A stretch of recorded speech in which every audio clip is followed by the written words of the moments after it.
The blind date was empty, until a little girl walked in and said, "My mommy's sorry she's late."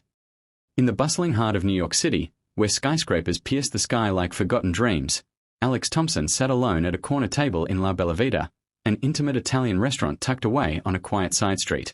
The candle flickered softly, casting dancing shadows on the crisp white tablecloth. He glanced at his watch for the umpteenth time, 7:45 p.m. His blind date, arranged through a mutual friend, was supposed to arrive at 7 o'clock.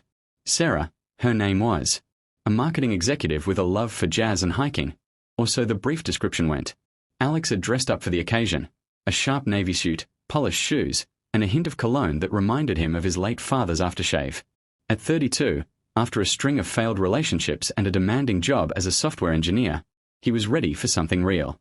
But as the minutes ticked by, doubt crept in like the autumn chill seeping through the window. The restaurant hummed with life, couples laughing over pasta, waiters gliding with trays of steaming risotto. Alex nursed a glass of red wine, scrolling through his phone to distract himself from the growing emptiness. Maybe she's stuck in traffic, he muttered, though the rational part of him knew better. Blind dates were a gamble, and tonight, it seemed, he'd lost. He signaled the waiter for the check, his heart heavy with resignation. Just as he was about to stand, the door swung open with a jingle, letting in a gust of cool air. A little girl, no older than 6, walked in. She had curly brown hair tied in pigtails, a pink backpack slung over one shoulder, and a stuffed rabbit clutched in her tiny hand. Her eyes, wide and innocent, scanned the room until they landed on Alex. With determined steps, she marched straight to his table, her sneakers squeaking on the tiled floor. "Hi," she said, her voice small but clear. "Are you Mr. Alex? My mommy's sorry she's late." Alex blinked, caught off guard. He looked around, expecting to see a woman hurrying in behind her, but the door remained closed. Yes, I'm Alex. And you are?" "I'm Lily," she replied, climbing onto the chair opposite him without invitation. She set her rabbit on the table and smoothed her dress. "Mommy said you'd be wearing a blue suit. She got held up at work, but she'll be here soon. Can I have some breadsticks? I'm starving." Amused and bewildered, Alex pushed the bread basket toward her. "Sure, kiddo. Help yourself. Where's your mommy now?" Lily munched on a breadstick, crumbs tumbling onto her lap. "She's coming. She works at the hospital. She's a nurse. Sometimes babies cry and she has to stay longer." Her eyes sparkled with pride. "Mommy saves people." Alex smiled, the tension in his shoulders easing. This wasn't how he imagined the evening, but there was something endearing about this pint-sized intruder. "That sounds important. What's your mommy's name?" "Sarah," Lily said matter-of-factly. "But you can call her mommy if you want. Everyone does." He chuckled. "I'll stick with Sarah for now. So, Lily, what do you like to do for fun?" As they chatted, Alex learned that Lily loved drawing unicorns, hated broccoli, and dreamed of being an astronaut. She pulled out a crumpled drawing from her backpack, a stick figure family under a rainbow, and proudly presented it to him. "This is me, Mommy, and Bunny," she explained, pointing to the rabbit. The minutes stretched into half an hour. Alex ordered a kid's pasta for Lily, who devoured it with gusto, sauce smearing her cheeks. He found himself laughing at her stories, the emptiness of the blind date forgotten. But as 8:30 approached, worry nagged at him. Where was Sarah? He pulled out his phone to text their mutual friend, but before he could, the door opened again. A woman rushed in, her scrubs disheveled, hair escaping from a hasty ponytail. She spotted them immediately and hurried over, her face flushed with apology. "Oh my God, Alex. I'm so sorry. There was an emergency, a preterm labor, and I couldn't leave. I tried to call, but my phone died. Lily, sweetie, what are you doing here?" Lily grinned. "I told Mr. Alex you were late. He gave me pasta." Sarah's eyes met Alex's, and in that moment, he saw exhaustion mingled with warmth. She was beautiful in a real, unpolished way, freckles dusting her nose, eyes the color of deep ocean waves. "I swear, this isn't how I planned our date," she said, sinking into a chair. "My sitter bailed last minute, and I thought I'd make it in time. Lily was supposed to wait in the car with my colleague, but apparently she had other ideas." Alex waved it off. "No worries. Lily's been great company. She's quite the artist." Sarah laughed, a sound like tinkling bells that cut through the restaurant's murmur. "She's my little escape artist. Thank you for not freaking out." As the evening unfolded, they ordered food, proper adult portions this time, and talked. Sarah shared her story. A single mom since her husband, a firefighter, died in a blaze 3 years ago. She'd thrown herself into work and raising Lily, leaving little room for romance. The blind date was her first in ages, a leap of faith encouraged by friends.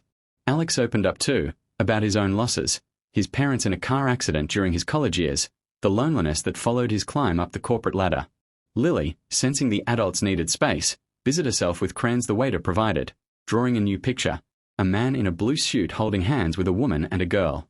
The conversation flowed effortlessly, from favorite books to childhood memories. Sarah's passion for her job shone through. She spoke of the miracles in the NICU, the tiny fighters who defied odds. Alex, inspired, shared his side project, developing an app to connect volunteers with hospitals in need. By dessert, Lily had dozed off in Sarah's lap, her head resting against her mother's shoulder. The restaurant had quieted, the candle nearly burned out. "This wasn't the date I expected," Alex admitted, "but it's the best one I've had in years." Sarah smiled, her hand brushing Lily's hair. "Me too. Life has a way of surprising us." They exchanged numbers, promising a second date, sans emergencies. As Alex walked them to Sarah's car, carrying a sleepy Lily, he felt a spark he hadn't known in ages. The blind date hadn't been empty after all. It had been filled with the unexpected gift of connection. But fate, it seemed, had more in store. Weeks turned into months.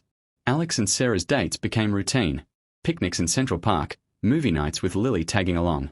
Alex discovered the joys of fatherhood through proxy, reading bedtime stories, bandaging scraped knees, cheering at Lily's school plays. Sarah, in turn, found in Alex a partner who understood grief's shadow, who didn't shy away from the messiness of her life. One evening, as autumn leaves swirled outside their window, Alex proposed during a quiet dinner at home. Not with fanfare, but with a simple ring and a promise. "I want to build a family with you both." Sarah said yes, tears streaming, while Lily jumped up and down, declaring, "Now you'll be my daddy." Their wedding was small, intimate, in a garden blooming with spring flowers. Lily, as flower girl, scattered petals with glee. Vows were exchanged under a canopy of stars, pledging love not just to each other, but to the little girl who had bridged their worlds. Years passed. Alex's app took off, revolutionizing hospital volunteering nationwide. Sarah advanced to head nurse, mentoring others through their own storms. Lily grew into a bright teenager, her drawings evolving into digital art that won awards. But the family never forgot that fateful night, the empty table that became full. One day, on their 10th anniversary, Alex and Sarah revisited La Bella Vita. The same corner table, the same flickering candle. Lily, now 16, joined them, her backpack replaced by a sketchpad. As they reminisced, Sarah squeezed Alex's hand. Who knew a late arrival could change everything? Alex kissed her forehead. Sometimes, the best stories start with an empty seat, and a little girl who fills it. Their life wasn't perfect. There were late nights at the hospital, deadlines at work, teenage rebellions. But through it all, love anchored them. Alex often thought back to that blind date, grateful for the delay that led to destiny. In a city of millions, where loneliness lurked in every shadow, they had found their light. Lily, overhearing their whispers, smiled. "Remember what I said that night? Mommy's sorry she's late." She paused, her eyes misty. "But I'm glad she was. Otherwise, we wouldn't have this."